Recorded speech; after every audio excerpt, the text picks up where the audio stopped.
Yeah, I remember reading it. I was kind of surprised because the cast was incredible already, and they were already on. Harrison was already on. Liam and Harrison and Gary, and Liam, yeah, and then and I was like, no way. And then I got the offer, but of course I'd read it at that point. It was such a neat, cool script and idea, and telling the story in the context of kind of this technology crisis that we're going through right now. It's only kind of getting worse and more like James Cameron's Terminator. Right. As the days go by. I've been talking about this recently within the last couple of days about what a double-edged sword communication, cell phones, Facebook is. It's so much. It's turning. Words aren't something that you can touch, but they're becoming.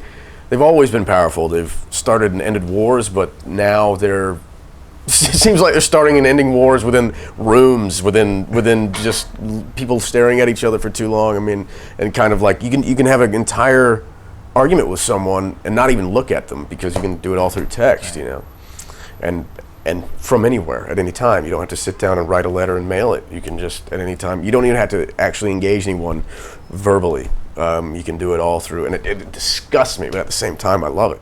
Thank God Robert was so patient because there was a lot of jargon that did not make sense to me. I even tried looking it up, and I think it was just kind of too obscure, maybe, for what I was saying. I don't even know if a lot of the stuff that I was saying ended up in the movie, but it was like, I remember, because if I know a little too much about what I'm working with on those, like there's a point where I'm like sod modding some stuff, and technology. I had no idea what I was doing. I was just using that pick to like pick other scrap metal off of the bigger pieces of metal, but I would get neurotic if I know even slightly what I'm doing, because I'm like, nope, that's not even close to what I'd be doing. So I just kind of like, you know what, I'm just gonna wing it. No one's gonna know if I'm doing this correctly, but I did look up, anytime Kevin said something about a code or about a ad hoc server, anything like that, I would of course learn that stuff, just because I wanted to pronounce it right, not look like an idiot. Well, you mentioned Robert. Tell me about working with him as a director. I mean, now you've worked with Matthew Vaughn and now Bryan Singer. What was Robert like as a director, and what are you looking for from a director when you're on a film? Someone who you have to. I mean, I think talking to any human being in general, but especially actors, you always have to account for an ego in some way. I mean, and I don't necessarily mean an ego, but kind of, sensitive. You have to be a little sensitive with talking to people, and half the directors you work with aren't, and they just don't know how to talk to you and kind of open you up. They'll kind of berate you, and that kind of makes you close off. And Robert's definitely not that way. He was open to me improvising and doing ridiculous things, and he'd be like, no, do something else. I'd be like, you really want me to do that? And I'd go over the top. He's like, okay, take it down.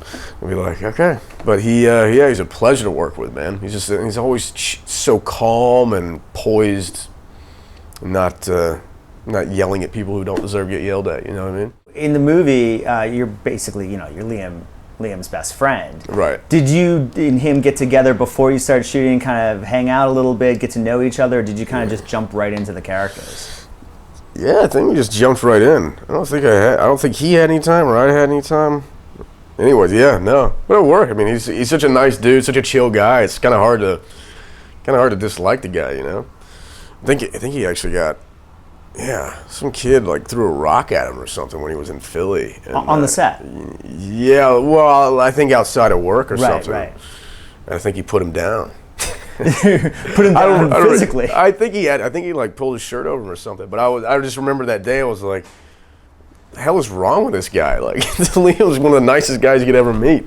Why would you, pick a fight with a guy like that? And he's like 6'4". Doesn't make any sense. Right. And his brother is Thor. Why are you gonna pick a fight with Thor's brother? Thor's brother, man.